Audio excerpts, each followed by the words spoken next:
Hello friend, welcome back to study wire YouTube channel. और इस lecture में हम देखेंगे इकाई का अंक। ठीक है, यूनिट डिजिट जिसे कहा जाता है, और ये एक मोस्ट इंपॉर्टेंट टॉपिकों में से एक है जो कि अधिकतर जितने भी एग्जाम होते हैं एमपी के और एमपी पुलिस में, तो इससे एक क्वेश्चन आपको देखने को मिलेगा ही, जो अगर आप प्रैक्टिस सेट पुराने देखते हैं तो। और इस लेक्चर को आप अगर अंत तक देख लेते हैं, क्योंकि ज्यादा नहीं 45 से 50 मिनट का लेक्चर होगा, और इस लेक्चर को देखने के बाद आप कहीं के भी क्वेश्चन अगर लगाओगे जो कि यूनिट डिजिट के, तो वो सारी चीजें आपको बनने लगेगी। ठीक है, पर यही है कि थोड़ा धैर्य रख के देखना, और आप अगर हमारे सारे लेक्चर देख लेते तो मैं आपकी गारंटी ले सकता हूं कि आपको मैथ्स में कोई भी प्रॉब्लम नहीं होगी। कहने का मतलब कि मैथ्स आपका 100% कंप्लीट हो जाएगा, किसी भी चीज की आवश्यकता नहीं पड़ेगी। ठीक है, तो आइए लेक्चर स्टार्ट करते हैं। Hello friend, welcome back to study wire YouTube channel. और हम इसमें चैप्टर में पढ़ने वाले हैं इकाई का अंक। ठीक है, या यूनिट डिजिट, जैसे कि आपने थंबनेल में देखा होगा। और यार ये जैसे हमने पिछला प्रैक्टिस सेट डिस्कस करा था, तो उसमें हमने देखा था प्रैक्टिस सेट मीन्स जो 2018 का पेपर था वो, तो हमने वहाँ देखा था कि हर प्रैक्टिस सेट में एक इकाई के अंक का क्वेश्चन है। तो हम क्यों ना एक चैप्टर पढ़ ले, ज़्यादा से ज़्यादा 1 घंटे का होगा और एक ही लेक्चर होगा। ठीक है, इसमें हम वो सारी चीज़ें डिस्कस कर चुके होंगे जो कि हमारे पेपर में आने योग्य है या आएगी। ठीक है, इसका मतलब ये अगर आप टोटल 1 घंटे इसमें दे देते हैं तो ये समझिए कि आपका 1 नंबर पक्का यहाँ से हो जाता है। ठीक है, तो चीज़ें समझिएगा, इकाई का अंक यूनिट डिजिट क्या होता है। तो इसमें हम सभी प्रकार के क्वेश्चन देखेंगे और हर क्वेश्चन को कोशिश करेंगे कि कम से कम समय, ज़्यादा से ज़्यादा 45 सेकंड में हर क्वेश्चन सॉल्व हो जाए, या वो कितनी भी पावर वाला हो, गुणे वाला हो, भाग वाला हो, या किसी भी तरह का क्वेश्चन हो। ठीक है, तो आइए लेक्चर स्टार्ट करते हैं कि इकाई का अंक या यूनिट डिजिट हम किसे कहते हैं। तो हम पढ़ने वाले हैं यार यूनिट डिजिट। ठीक है, यूनिट डिजिट या फिर इकाई का अंक। ठीक है, इकाई का अंक।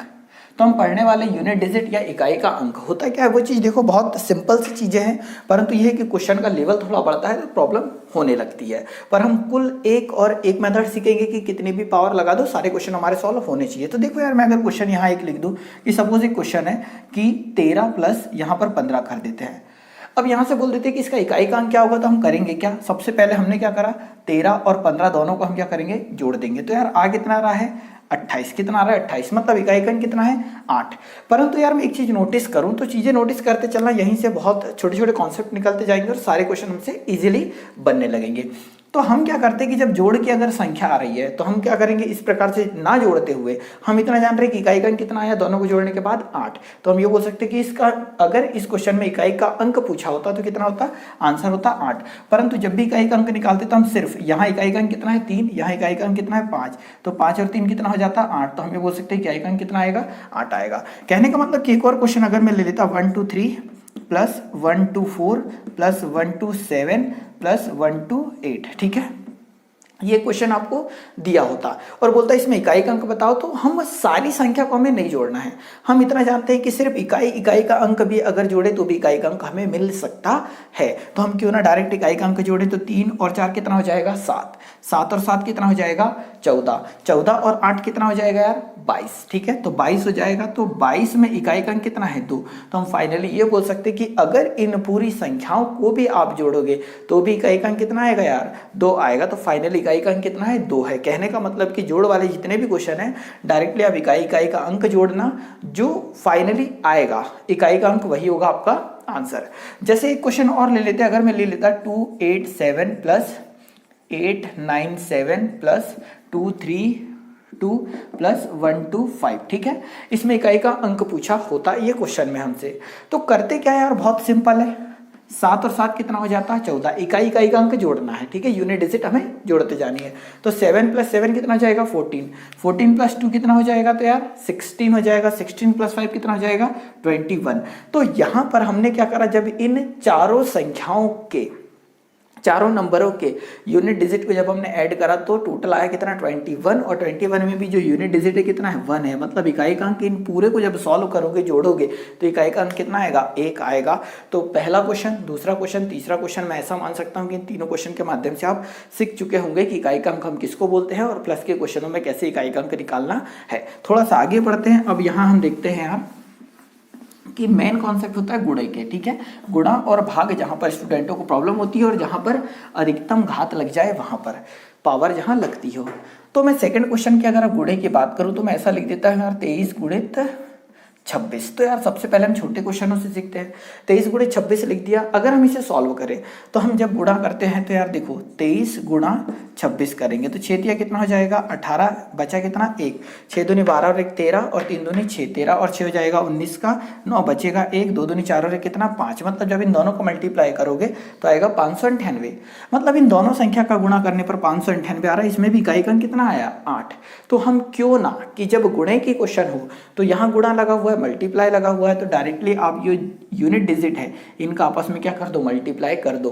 तो 3 × 6 कितना हो जाएगा, 3 छंग कितना हो जाएगा 18, 3 छंग कितना हो जाएगा 18, उसमें भी इकाई अंक कितना आया 8। तो फाइनली जब हमने इन दोनों संख्या का गुणा करा था तो भी इकाई अंक आया कितना 8। और इन दोनों में जब यूनिट डिजिट 3 और 6 का जब गुणा करा आपस में, क्योंकि गुणा का चिन्ह लगा है बीच में, तो जब 3 और 6 का गुणा करा तो आया कितना 18, उसमें इकाई का अंक कितना है 8 है। तो फाइनली इकाई का अंक कितना आएगा 8 आएगा। कहने का मतलब कि अगर मैं क्वेश्चन नंबर सेकंड ले लेता यहाँ की 1 2 3 × 2 3 5 × 2 3, यहाँ ले लेते 3, ठीक है, ये क्वेश्चन हो जाता। और यहाँ बोल देता कि यूनिट डिजिट ज्ञात करो।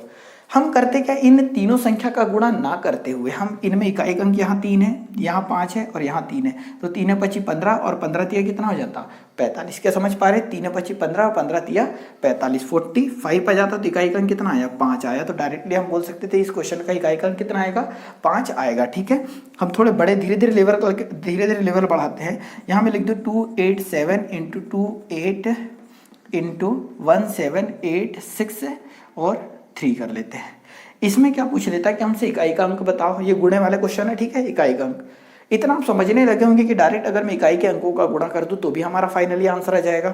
तो 7 कितना आ जाएगा 56, 7 कितना आ गया 56। इकाई का अंक यहाँ पर कितना है 6, और 6 का जब 3 में गुणा करेंगे तो 6 तिया कितना आ जाएगा 18। तो हम ये बोल सकते हैं कि इकाई का अंक कितना आ रहा है 8 आ रहा है। या तो इधर से कर लो 3 8 कितना हो जाएगा 24, ठीक है, 24 हो जाएगा।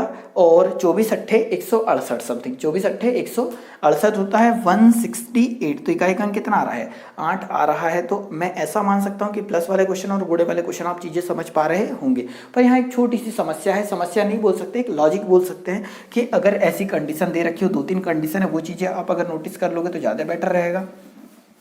कि अब देखो यार, एक चैप्टर होता है जिसको हम बोलते हैं नंबर ऑफ जीरो, ठीक है, नंबर सिस्टम का ही एक पार्ट है। वो अगर हमें प्रैक्टिस सेट में मिलता है तो हम उसे पढ़ेंगे, अदरवाइज पढ़ने की आवश्यकता नहीं है। अब यहाँ मैं अगर बोल रहा हूँ 2 6 8 9 5 × 8 7 2 8 8, इनमें यूनिट डिजिट बताओ। तो यहाँ पर हम देखें तो इकाई का अंक कितना है 5 और इकाई का अंक कितना है 8। तो जब भी यार इकाई का अंक 5 हो और एक सम संख्या हो, देखो ये 5 है 8 है, तो 8 पंचे कितना आ जाएगा 40, कितना आ गया 40। तो इकाई का अंक कितना आ गया 0। परंतु यहीं पर मैं एक क्वेश्चन और लिख देता, मैं लिख देता 287 × 285 × 222 × 238 × 278। ये क्वेश्चन हमें दिया है, इसमें क्या निकालना है इकाई का अंक निकालना है। तो मैं एक छोटी चीज समझाना चाह रहा हूं यहाँ पर कि जब भी इकाई का अंक 5 आए और एक सम संख्या है, ठीक है, मतलब 5 आए और कहीं ना कहीं एक जो भी संख्या है उसमें एक इवन नंबर हो, यूनिट डिजिट, तो मल्टीप्लाई करेंगे तो हमेशा और हमेशा इकाई का अंक 0 आएगा। कहने का मतलब है कि 5 दूनी कितना आ गया 10, 10 का गुणा 7 में करेंगे तो कितना आएगा 70, फिर 70 का गुणा 8 पे करेंगे तो कितना आ जाएगा 560, ठीक है, 560 का 8 में गुणा करेंगे तो भी इकाई का अंक कितना आएगा 0 आएगा। तो कहने का मेरा ये मतलब है कि अगर कितनी 4 5 8 संख्या दे रखी हो और उसमें इकाई का अंक कितना हो 5 हो और एक 2 हो, इकाई के अंक 2 5, या फिर हम बोल सकते हैं एक सम संख्या हो और इकाई में एक संख्या में 5 हो, तो गुणा करेंगे तो आएगा 0। कहने का मतलब कि संख्या कितनी भी लिखी हो इकाई का अंक कितना बनेगा 0 बनेगा। मैं ऐसा मान सकता हूँ कि कुछ % आप समझे होंगे। अगर कुछ क्वेश्चन इस प्रकार से आ जाए, चीज़ें समझना, हम अभी 2-3 चीज़ें और देखते हैं, उसके बाद धीरे से पावर में चलते हैं, जिसमें मात्र और मात्र एक कॉन्सेप्ट होगा जिसमें आपको 1% भी प्रॉब्लम नहीं होगी। अब यहाँ पर मैं आपसे बोल दूँ कि यदि यार क्वेश्चन कुछ इस प्रकार है कि सभी विषम संख्या का गुणा करने पर प्राप्त इकाई का अंक बताओ, मतलब हम ये बोल सकते हैं कि सभी विषम संख्या का गुणा करने पर प्राप्त, ठीक है, इकाई का अंक ज्ञात कीजिए। ठीक है, हिंदी पे मत जाइएगा।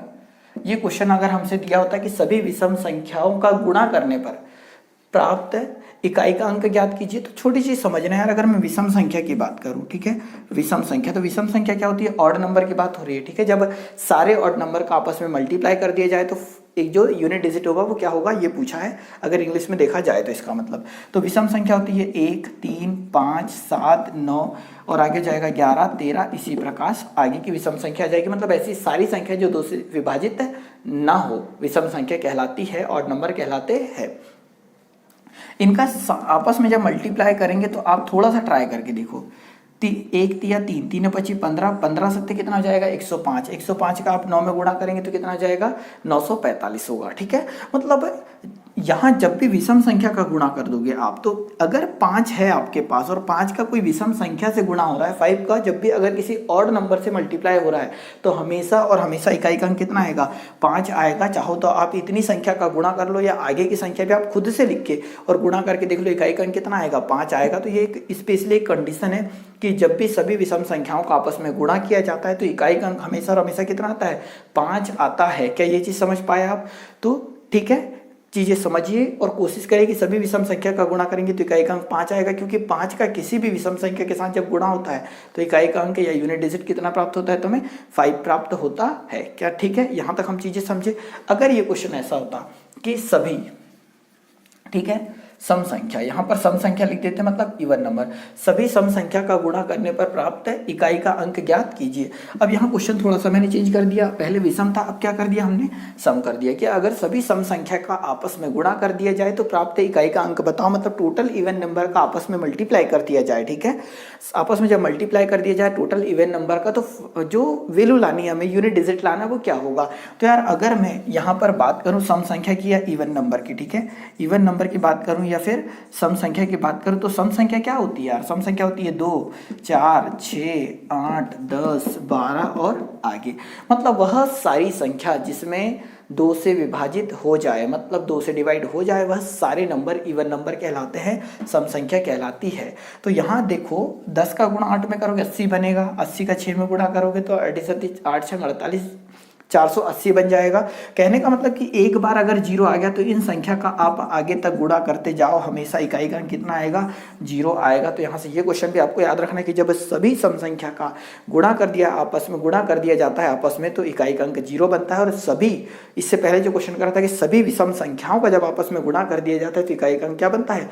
5 बनता है। बाकी गुणे वाली कंडीशन हम सीख चुके हैं, ठीक है। तो एक छोटी सी कंडीशन देखिए, मैं चाहो तो इसे अब मिटा देता हूँ। अब देखो यार, हमारी कंडीशन आगे की ओर चलते हैं हम, और आगे हम जो पढ़ने वाले हैं, अब यहाँ से ये बोल सकते हैं कि हमारे पेपर में ये 2 क्वेश्चन और जो चीज़ें हमने पढ़ी है, अगर आप सब चीज़ें समझ गए हैं तो आगे की कंडीशन समझने में प्रॉब्लम नहीं होगी। अब यहाँ पर मैं यार एक छोटी सी कंडीशन लिखता हूँ कि मैं अगर आपसे बोल दूँ कि 10 का स्क्वायर करो कितना आएगा, तो कितना जाएगा? 100। 10 दी पावर 3 करो तो कितना जाएगा? 1000। 10 दी पावर क्या कर देंगे हम? 4 कर देंगे तो बोलेंगे 10,000 प्राप्त होगा। कितना प्राप्त होगा? 10,000। तो यहाँ पर एक छोटी सी कॉमन चीज देखो यार, कि चीजें समझना मैं करना क्या चाह रहा हूँ कि जब हम 10 10 10 10 इनकी पावर 1 थी, पावर 2 है, पावर 3 है, पावर 4 है, जब अगर आधार, इसको हम आधार बोलते हैं या हम जानते हैं पिछले लेक्चर जो हमने पढ़े, इसको बोलते हैं बेस, इसको बोलते हैं बेस, इसको बोलते हैं बेस। जब बेस में यूनिट डिजिट क्या हो? 0 हो। जब बेस में यूनिट डिजिट 0 हो तो पावर हम कुछ भी करेंगे, यूनिट डिजिट हमें कितना प्राप्त होगा? 0 प्राप्त होगा। कहने का मतलब कि अगर मैं लिख दूं 510 और इसकी घात अगर कर दूं यार 510, ठीक है, तो 510 की घात 500 कर दूं, 5 10 दी पावर 510 अगर मैं कर दूं, तो इसका भी यूनिट डिजिट, अगर जब बेस का यूनिट डिजिट क्या हो? 0 हो, तो फाइनली ये जो संख्या सॉल्व होगी ना, तो भी इकाई का अंक कितना आएगा? 0 आएगा। अगर मैं ऐसा भी लिख दूं ना यार 780 दी पावर अगर मैं कर दूं 55 और आपसे बोल दूं कि यूनिट डिजिट क्या होगा, तो जब बेस में इकाई का अंक क्या हो? 0 हो। बेस में इकाई का अंक 0 हो तो पावर कुछ भी हो, इकाई का अंक क्या आता है? 0 आता है। क्या ये चीज आप समझ पाए? ठीक है, कोशिश करिए, चीज़ें समझ में आ जाएगी। बहुत सिंपल है। इकाई में अगर इकाई का अंक क्या हो? 0 हो आधार का, तो पावर कुछ भी लगा दो, इकाई का अंक 0 आता है। चाहो तो आप इसे नोट भी कर सकते हैं। सेकंड कंडीशन देखो यार, कि अगर मैं कर दूं 11 का 11 दी पावर 1 तो कितना आएगा? 11 आएगा। 11 की पावर अगर 2 कर दूं तो जाएगा 1 2 1 आ जाएगा। 11 दी पावर अगर मैं यहाँ 3 कर दूं यार तो ये आ रहा होगा कितना? 1331 कर देता हूँ। वैसे ही अब यहाँ पर हमें ये चीज़ नोटिस करनी है कि यार अगर जब बेस की बात हो रही है, ये बेस क्या हो, इकाई का अंक यहाँ पर क्या हो, एक हो। जब भी बेस में इकाई का अंक क्या हो, एक हो, तो पावर हम कुछ भी कर दे, ठीक है। यहाँ पर अगर 11 की घात में कुछ भी कर दूं, ठीक है, एनी नंबर, कुछ भी नंबर अगर कर दूं, तो हमेशा और हमेशा इसमें यूनिट डिजिट कितना प्राप्त होगा, एक प्राप्त होगा। तो हम ये बोल सकते हैं कि जब आधार में इकाई का अंक 0 हो तो पावर कुछ भी कर दो, इकाई का अंक 0 मिलता है, और पावर में जब आधार में इकाई का अंक 1 हो तो पावर कुछ भी कर दो, इकाई का अंक 1 आता है। इवन कहने का मतलब ये है कि 351 दी पावर अगर मैं कर दूं 66 तो भी इकाई का अंक क्या आएगा, तो इकाई का अंक आएगा कितना, 1 आएगा। तो मैं ये मान सकता हूँ कि ये चीज़ आप समझ पाए होंगे, क्योंकि आधार में इकाई का अंक अगर 1 है तो पावर कुछ भी कर दो, इकाई का अंक कितना प्राप्त होगा, 1 प्राप्त होगा। उसी प्रकार अगली कंडीशन यहाँ पर एक चीज़ और देख लीजिए कि अगर मैं 5 दी पावर 1 करूँ तो भी आएगा 5, 5 दी पावर 2 करूँ तो आ जाएगा 25, यहीं 5 दी पावर 3 कर दूँ तो आ जाएगा 125, और 5 दी पावर अगर 4 कर दूँ तो आ जाएगा 625। मतलब आधार में इकाई का अंक, आधार में क्या हो, इकाई का अंक 5 हो तो पावर कुछ भी कर जाओ, इकाई का अंक क्या आते जाता है, 5 आते जाता है। कहने का मतलब कि अगर मैं यहाँ लिख दूँ 5535 दी पावर अगर कर दूँ 20 तो इकाई का अंक ज्ञात कीजिए। ये अगर हमसे पूछ लेते हैं तो हमें सबसे पहले नोटिस करना कि यहाँ इकाई का अंक कितना है, आधार में 5 है, तो इकाई में अगर आधार का अंक 5 है तो पावर आप कुछ भी कर दो, इकाई का अंक कितना आएगा, 5 ही आएगा। तो क्या ये चीज़ आप समझ पाए, ठीक है। तो 0, 1 और 5। एक कंडीशन और होती है, वो भी आप देख लो यार, इतना जब हम पढ़ ही चुके हैं। तो 6 दी पावर 1 करेंगे तो 6 आएगा, 6 दी पावर अगर आप 2 करोगे तो 36 आएगा, 6 दी पावर 3 करेंगे तो आ जाएगा 216 आ जाएगा। तो 6 की पावर अगर हम कुछ भी करें तो भी इकाई का अंक कितना आएगा, 6 आएगा। तो कहने का मतलब कि अगर 2 2 6 6 7 6 दी पावर अगर मैं कर दूँ 66 तो इकाई का अंक कितना प्राप्त हो रहा होगा, तो 6 प्राप्त हो रहा होगा। तो कहने का ये मतलब है कि सीधे सीधे थ्योरी आप ये समझ में आई, अभी तक हमने जो समझा कि जो आधार होता है, बेस होता है, उसकी पावर कुछ भी लगा दो। अगर आधार में बेस में इकाई का अंक अगर 0 है तो उसका पावर कुछ भी लगा दो, इकाई का अंक 0 आएगा। आधार में इकाई का अंक अगर 1 है तो पावर कुछ भी लगा दो, इकाई का अंक 1 आएगा। आधार में अगर इकाई का अंक 5 है तो पावर कुछ भी लगा दो, 5 आएगा। आधार में अगर इकाई का अंक 6 है तो पावर कुछ भी लगा दो, इकाई का अंक क्या आएगा, 6 आएगा। तो इतनी चीज़ें आपको याद रखनी है, चाहो तो आप नोट डाउन भी कर सकते हैं। तो मैं इसे मिटाता हूँ, थोड़ा सा आगे बढ़ते हैं। अब देखो यार, ये चीज़ें याद रख लेते तो भी बेटर, अगर याद नहीं रख पाते तो भी मैं जो तरीका अब आगे बताने वाला हूँ वो यहाँ पर भी अप्लाई होगा इन कंडीशनों में, बाकी अदर चीज़ों में भी अप्लाई होगा, ठीक है, अदर कोई भी नंबर हो। अब देखो यार कि कोई भी संख्या आ जाती है और हमसे वहाँ बोल देता है कि आप बोल देते हैं कि इकाई का अंक बताओ, तो करना क्या है, उन चीज़ों पे हमें नोटिस करना है। कि अगर मैं आपसे लिख दूँ, 2-3 क्वेश्चन हम यहाँ करते फिर आगे बढ़ते हैं, ठीक है।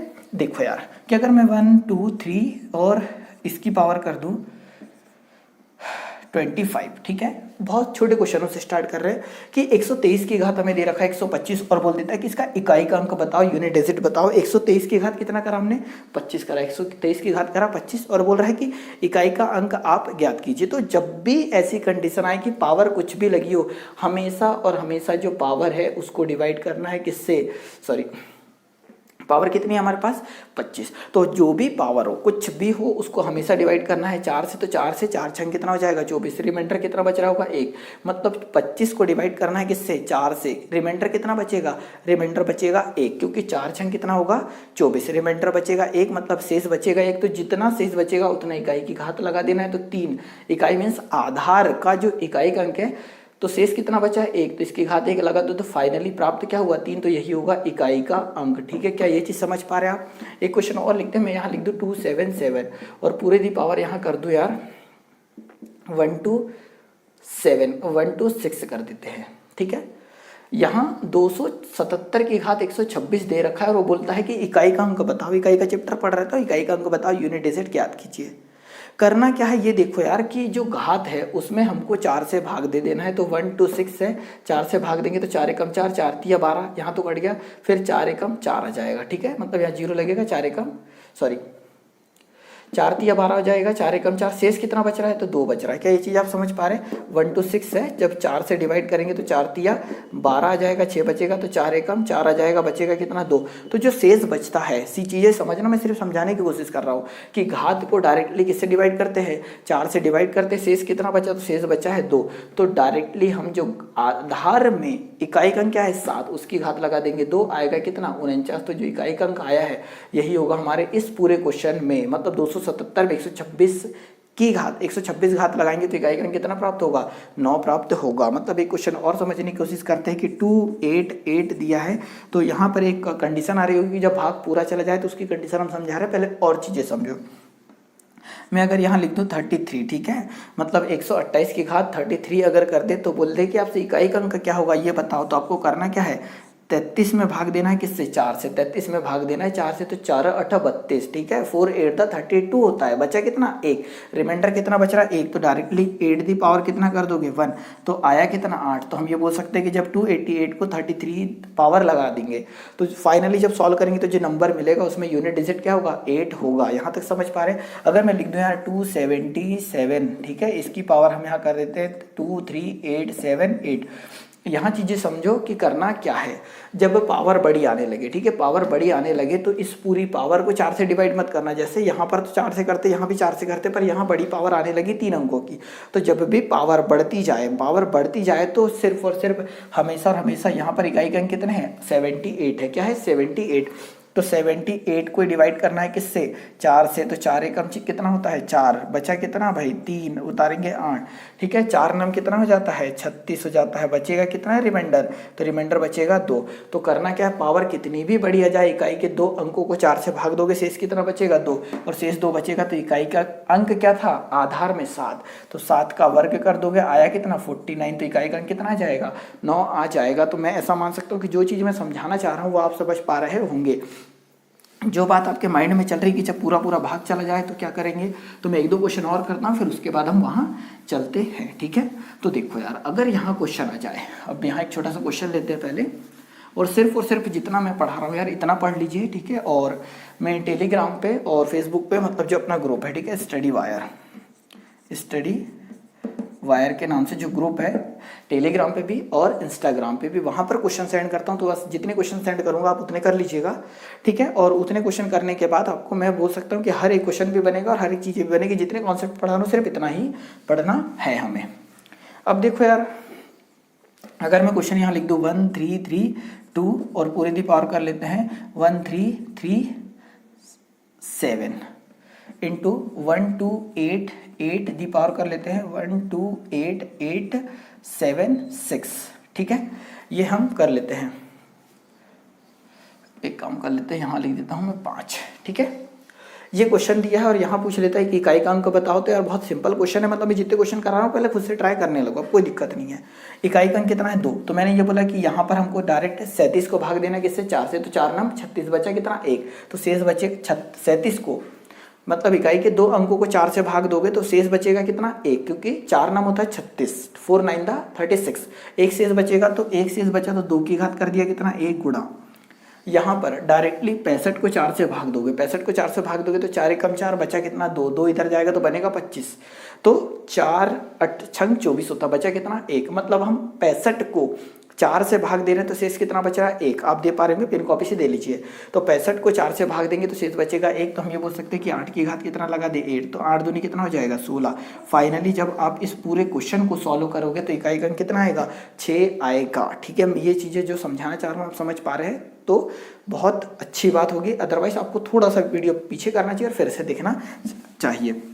एक क्वेश्चन और लेता हूं मैं, अगर एक क्वेश्चन और लेते फिर उसके बाद जिस कॉन्सेप्ट का आप वेट कर रहे हैं उस कॉन्सेप्ट की ओर चलते हैं। तो अगर मैं यहाँ एक क्वेश्चन ले लूँ यार कि मैंने ले लिया 2387 दी पावर 2387, ठीक है, इंटू 2776 दी पावर कर लेते हैं 2783, ठीक है, इंटू हम यहाँ कर लेते हैं 28521 दी पावर 123 कर लेते हैं।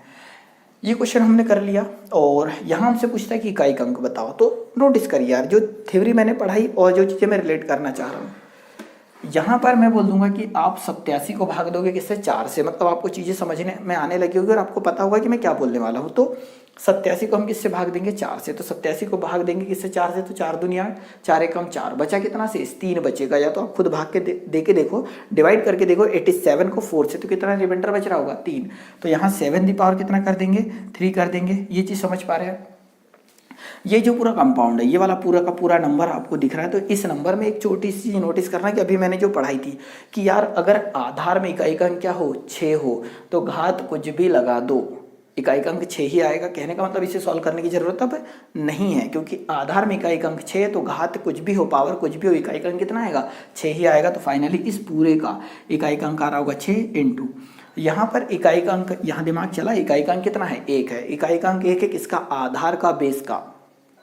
कहने का मतलब कि पावर आप कुछ भी लगा दो, इकाई का अंक कितना आएगा, 1 आएगा। तो फाइनली इस पूरे का इकाई का अंक कितना आएगा, 1 आएगा। तो 7 की घात 3 अगर हम करते हैं तो 7 7 49 और 49 सत्ते करते हैं 343, कितना जाएगा 343 गुणा 6 गुणा 1, इतने कुछ आएगा। तो 3 छंग 18 और 18 एकम 18, इकाई का अंक कितना आ गया, 8 आ गया। तो आई होप कि जो चीज़ें मैं समझाना चाह रहा हूँ आप बिल्कुल समझ पा रहे होंगे। ठीक है, अब हम थोड़ा सा आगे बढ़ते हैं, जिस कॉन्सेप्ट का आप वेट कर रहे हैं, फिर उसके बाद इसमें प्लस के क्वेश्चन, माइनस के और डिवाइड के और करा देता हूँ मैं, जिससे आपको कुछ भी प्रॉब्लम नहीं होगी। मतलब ये एक लेक्चर ही आपके लिए रामबाण होगा, मतलब एक लेक्चर कंफर्म है। फिर आगे वाले में लेक्चर होंगे जो उसमें मैं क्वाड्रेटिक इक्वेशन पढ़ा दूंगा, जो कि 2 से 3 लेक्चर में पूरा हो जाएगा, और वहाँ से 1 नंबर की तैयारी। ठीक है, अब देखो यार, जिन लोगों के माइंड में अभी तक चीज़ें चल रही होगी कि अगर मैं यहाँ लिख दूँ यार 228 टू दी पावर, अगर हम यहाँ कर लेते हैं 28, ठीक है, मैंने यहाँ लिख दिया 2282, ठीक है, दी पावर कितना 28। तो यार अब हमें करना क्या है, एक ही मेथड हम जानते हैं कि जो पावर है उसको 4 से डिवाइड करना है। तो पावर हमारे पास 28 है, इसे 4 से डिवाइड करना है, तो 4 7 28 होता है, 4 7 चौक 28, पूरा पूरा भाग चला गया, 28 पूरा पूरा 4 से भाग चला गया। और जब पूरा पूरा 4 से भाग चला जाए तो इकाई की घात लगा देते हैं, कितना, 4 लगा देते हैं।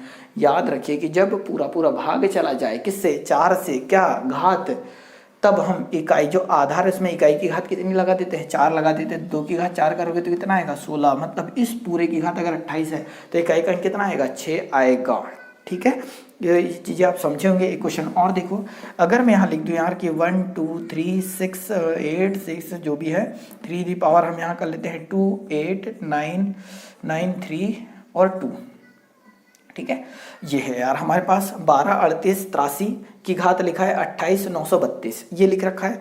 और यहाँ से हमसे बोल देता है कि यार इकाई का अंक बताओ। ठीक है, तो हमें करना कुछ नहीं है, हम 2 अंकों को भाग देंगे, मतलब 32 को डिवाइड करेंगे किससे, 4 से। तो आप बोलोगे यार 32 तो पूरा पूरा 4 से डिवाइड हो जा रहा होगा, और 32 अगर 4 से पूरा पूरा डिवाइड हो जा रहा है तो कहने का क्या मतलब है कि यहाँ पर जो आधार इकाई का अंक कितना है, 3, इसकी घात डायरेक्टली लगा दोगे, कितना, 4 लगा दोगे। और किसी के माइंड में चल रहा है कि ऐसा क्यों लगा रहे थे यार, 11th में एक चैप्टर पढ़ाया जाता है बच्चों को आयोटा, वो आप पढ़ लीजिएगा तो सारी चीज़ें समझ में आ जाएगी। बाकी मैं भी पढ़ा सकता हूँ, पर कंपटीशन का पढ़ रहे हैं, सारी चीज़ें बताने की आवश्यकता नहीं है। तो यार आधार 3 है, 3 की घात हमने डायरेक्टली कितना लगा दिया, 4। क्यों लगा दिया 4, जब पावर में 4 से पूरा पूरा डिवाइड हो जाए तो आधार में इकाई के अंक की घात 4 लगा देते हैं, और 3 की घात 4 कितना हो जाएगा, 81 हो जाएगा। 81 मतलब इकाई का अंक कितना आ रहा है, 6 आ रहा है। तो मैं ये बोल सकता हूँ कि जो चीज़ मैं समझाना चाह रहा हूँ आप समझ पा रहे हैं। ठीक है, तो मैं एक क्वेश्चन दे देता हूँ यार, इस क्वेश्चन का आंसर आप कमेंट बॉक्स में जरूर करना कि 288 दी पावर हम कर लेते हैं 300। ठीक है, 288 की घात कितना है, 300, और गुणा 2 दी पावर हम कर लेते हैं यहाँ पर 400। इस क्वेश्चन को जब सॉल्व करोगे, ठीक है, 288 की घात 300 गुणा 22 की घात 400, इसमें इकाई का अंक क्या आएगा आपको कमेंट्स बॉक्स में कमेंट करना है। ये चीज़ समझ में आ जाएगी आपसे बन पा रहा है या नहीं बन पा रहा है, पर उम्मीद मुझे हर एक स्टूडेंट से रहेगी, तो आपसे बिल्कुल ये बनेगा ही बनेगा। ठीक है, थोड़ा और आगे बढ़ते जितनी चीज़ें हमने पढ़ी उस आधार पर। अब देखो यहाँ पर इस प्रकार के क्वेश्चन भी आपको मिलेंगे, इस प्रकार के क्वेश्चन मिलेंगे मीन्स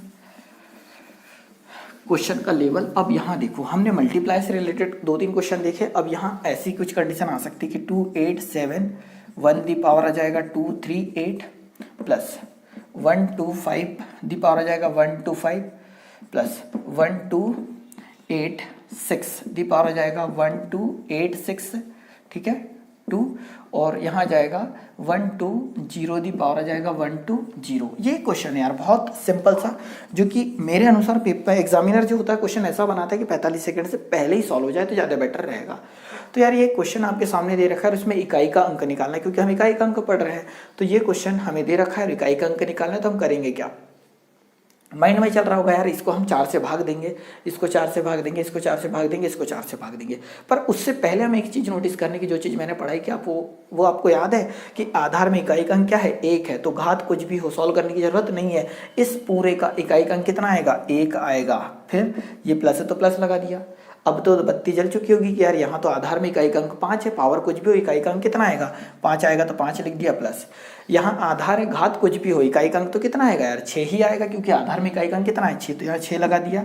और यहाँ पर आधार में इकाई का अंक कितना है यार ये 0 है, तो पावर आप कुछ भी लगा दो, इकाई का अंक क्या आएगा यूनिट डिजिट आएगा 0। फाइनली जब इन्हें जोड़ोगे तो 1 और 5 6, 6 और 6 12, 12 और 0 कितना 12 ही आएगा, तो इकाई का अंक कितना आ गया 2 आ गया। क्या ये चीज़ समझ पा रहे हैं आप? इन तीनों चारों अंकों को जोड़ा तो 12 आया, और 12 में इकाई का अंक कितना हो जाएगा 2। मतलब फाइनली इस पूरे को जब आप सॉल्व करोगे तो इकाई का अंक कितना आएगा 2 आएगा। ठीक है, यहाँ तक आप चीज़ें समझ पा रहे हैं, थोड़ा सा और आगे बढ़ा देते हैं। अब यहाँ देखो कि अगर क्वेश्चन कुछ थोड़ा सा यहाँ हम चेंज करते हैं, ठीक है, यहाँ कर देता हूँ मैं 3, यहाँ कर देते हैं 8, और ये दोनों एज इट इज रहने देते हैं, ये हमारा प्लस और ये है मल्टीप्लाई।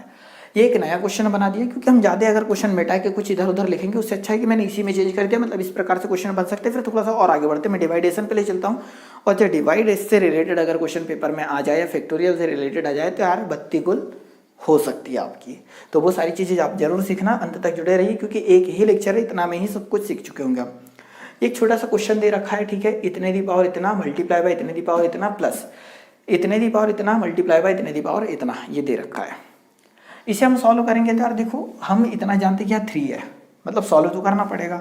तो पावर कितनी है 38, पावर 38 है, उसको डिवाइड करोगे किससे 4 से, तो 4 नाम 36 बचेगा, इकाई का सॉरी बचेगा कितना 2, तो हम कितना बचेगा 2 शेष बचेगा, तो 3 की घात कितना लगा देंगे 2 गुणा मल्टीप्लाई। यार फाइनली 25 को हम डिवाइड कर रहे होंगे किससे, 25 को डिवाइड कर रहे होंगे 4 से, और 4 से जब 25 को डिवाइड करेंगे तो रिमाइंडर कितना बच रहा होगा 1 बच रहा होगा, शेष 1 बच रहा होगा, तो 8 की घात कितना लगा देंगे 1, ये प्लस है तो प्लस। सिंप्लीफिकेशन में काफ़ी कुछ पढ़ा चुका हूँ, मतलब आपको उतना आता है कैलकुलेशन।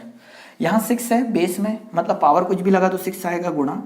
यहाँ पर बेस में क्या है 0 है, शून्य है, तो पावर आप कुछ भी लगा तो क्या आएगा 0 आएगा। सॉल्व करेंगे तो 2 का पावर कितना आ जाएगा 9 गुणा 8 प्लस 6 शून्य कितना 0, ऐसे कुछ होगा सॉल्व। तो 9 8 कितना हो जाएगा 72 प्लस 0, मतलब फाइनली आएगा 72। तो यहाँ पर यूनिट डिजिट कितना आ रहा है 2 आ रहा है। फाइनली इस पूरे क्वेश्चन को सॉल्व करेंगे तो इकाई का अंक कितना आएगा 2 आएगा। तो हम ये बोल सकते हैं कि यहाँ तक आप चीज़ें समझ पा रहे हैं। थोड़ा सा आगे बढ़ते हैं, एक डिवाइडेशन से रिलेटेड क्वेश्चन लेते हैं और उसके बाद हम चलते हैं फैक्टोरियल की ओर, कि फैक्टोरियल से रिलेटेड क्वेश्चन किस प्रकार से आ सकते हैं। अब यहाँ पर एक बहुत अच्छा क्वेश्चन ले लेता हूँ, हम फैक्टोरियल और डिवाइड से रिलेटेड क्वेश्चन की ओर चल रहे हैं। उससे पहले देखो क्वेश्चन कुछ इस प्रकार से है यार, बहुत अच्छा क्वेश्चन होगा अगर आप इससे समझ पाए तो।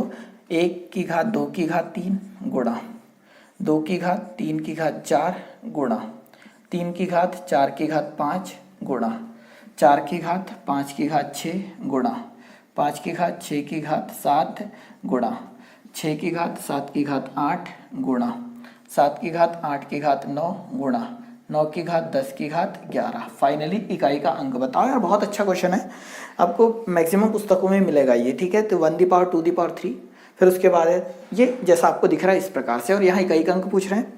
कुछ स्टूडेंट यार क्या होते हैं कि हम क्वेश्चन जैसा लेंदी देखते हैं ना तो उसको देख के डर जाते हैं, और जहाँ पर ऐसी कंडीशन आ रही है कि यार हम चीज़ों को देख के डर रहे हैं, या फिर क्वेश्चन ऐसा आ रहा है कि जो हमें डरा रहा है, तो ये समझ जाना कि उस क्वेश्चन के अंदर कुछ नहीं है, वो दिखने में भयानक है।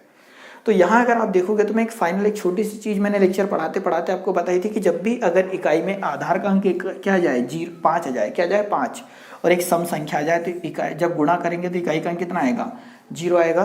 5 आ जाए और कोई एक सम संख्या आ जाए, मतलब इधर भी सम है, कोई जरूरी नहीं कि मैं इसी की बात कर रहा हूँ, इधर भी सम है।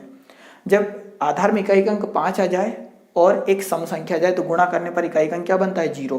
फाइनली आप कहीं पे गुणा कर दोगे ना तो इकाई का अंक कितना आएगा 0 आएगा। मतलब फाइनली आंसर इसका कितना है 0 है, क्योंकि आधार में इकाई का अंक 5 है और 5 का किसी भी सम संख्या के साथ आप गुणा करोगे तो इकाई का अंक क्या बनेगा 0 बनेगा। फाइनली इस पूरे क्वेश्चन का इकाई का अंक कितना आएगा 0 आएगा। ठीक है, अगला क्वेश्चन पर चलते हैं यार, कि भाग से रिलेटेड अगर क्वेश्चन आ जाए इकाई के अंकों में तो यार हम ये सारी चीजें इसलिए कर ले रहे हैं थोड़ा सा लेवल बढ़ाकर, कि पेपर कैसे ही भी आए आपके 20 में से 20 मार्क्स आने ही चाहिए बस। ठीक है, और कोशिश करिए यार कि जो साइंस के लेक्चर डल रहे हैं आप रेगुलर उनकी भी प्रैक्टिस करें, क्योंकि 30 क्वेश्चन है, ज़्यादा से ज़्यादा 20 मिनट आपके लगते हैं, और 20 मिनट में कम से कम आप 60 से 70 क्वेश्चन कंप्लीट कर जाते हैं, जो कि NCERT बेस है। ठीक है, तो आपको अच्छा खासा एक फ़ायदा मिल रहा होगा वहाँ से भी, और मिलेगा ही एग्जाम में भी, है ना। भाग से रिलेटेड हम क्वेश्चन देखते हैं कि डिवाइडेशन से रिलेटेड अगर गलती से एक आधी क्वेश्चन आ जाए आपके पेपर में तो आप उसको किस प्रकार से करोगे। तो 12 की घात 55 बटे में 3 की घात 11 प्लस यहाँ दिया है 8 की घात 48 बटे में 16 की घात 18, 16 की घात आ जाएगा 18। तो यार मैं हर एक स्टूडेंट जो भी इस लेक्चर को देख रहा है या जब भी देखेगा, है ना, उनसे रिक्वेस्ट है कि पहले तो वीडियो रोको और खुद से एक बार ये क्वेश्चन जरूर सॉल्व करो। इससे आपको पता चल जाएगा यार कि इस चैप्टर से भी कितने अच्छे क्वेश्चन पेपर में पूछे जा सकते हैं। तो मैं रिक्वेस्ट कर रहा हूँ कि हर एक व्यक्ति इस लेक्चर को यहीं रोक लो और इस क्वेश्चन को आप जरूर एक बार सॉल्व करो, ठीक है। तो मैं ऐसा मान रहा हूँ कि आपने ये कर लिया होगा। अब देखते हैं इसे सॉल्व कैसे करेंगे, ठीक है। आपका किसी का पॉइंट में आ रहा होगा, किसी का किसी में आ रहा होगा आंसर। अब यहाँ करेंगे कैसे कि जब डिवाइड से रिलेटेड क्वेश्चन आए, तो डिवाइड से रिलेटेड क्वेश्चन आए तो मैंने एक चैप्टर पढ़ाने का यार, मुझे उसको बोलते हैं फैक्टराइजेशन, ठीक है, फैक्टर, ये गुणनखंड, वहाँ पर हम और चीज़ें सीखेंगे, नंबर सिस्टम के अंतर्गत ही आता है। तो यार जब हम इसे सॉल्व करेंगे तो करना क्या है वो चीज़ देखो। ये 12 है, जब भी भाग से रिलेटेड क्वेश्चन आए तो आपको ऐसा ही करना है जैसे मैं आपको बता रहा हूँ। 12 है, हम इसको लिख सकते हैं क्या, 3 गुणा 2 की घात 2 और पूरे की घात है पहले से 55। जो चीज़ें मैंने लिखी वो चीज़ आप समझो। 12 को हम क्या लिख सकते हैं, 3 गुणा 2 की घात 2, 2 की घात 2 मतलब कितना, 4 और 4 या 12, तो ये 12 बन गया, घात अभी 55 है तो अभी भी 55 है। बटे में आप देखोगे तो 3 की घात हमारे पास कितना है 11, प्लस का प्लस, यहाँ तक आप चीज़ें समझ पा रहे हैं। 8 को हम क्या लिख सकते हैं यार, 2 की घात लिख सकते हैं 3 और पूरे की घात पहले से कितना है यार 48 और बटे में कितना हो जाएगा 16। और 16 को लिखा जा सकता है क्या, 2 की घात 4 और पूरे की घात कितना है यार हमारे पास 18 है, ठीक है। तो यहाँ तक आपको कोई प्रॉब्लम नहीं होनी चाहिए। अब यहाँ अगर हम लिखेंगे तो मैंने एक रूल पढ़ा रखा है आपको, ठीक है, a इंटू बी पूरे दी पावर अगर n हो तो हम इसको क्या लिख सकते हैं, a the power n into be the power n लिख सकते हैं। घातांक करनी जो मैंने 4 लेक्चर डाल रखे हैं 4 से 5, वो आपने देखे होंगे तो आप इन चीज़ों को समझ पा रहे हैं, ठीक है। तो ये फॉर्मूला आप पढ़ रहे होंगे, ये फॉर्मूला यहाँ अप्लाई हो रहा होगा। तो देखो 3 दी पावर कितना है, अब यहाँ अगर मैं लगाऊं तो 3 the power 3 into 2 the power 2 है, तो हम ये लिख सकते हैं 3 दी पावर कितना 55।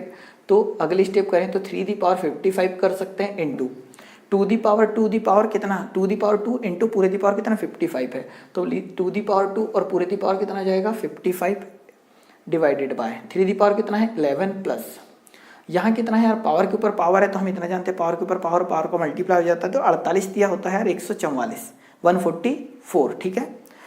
तो 2 दी पावर हो जाएगा कितना 144, जब पावर के ऊपर पावर है तो पावर का आपस में क्या हो जाता है, मल्टीप्लाई हो जाता है, गुणा हो जाता है, डिवाइडेड बाय, पावर के ऊपर पावर है, पावर का आपस में मल्टीप्लाई हो जाता है तो 18 चौक कितना हो जाएगा 72, 72, ठीक है। तो 2 दी पावर कितना हो जाएगा 72, यहाँ तक कोई प्रॉब्लम नहीं होनी चाहिए।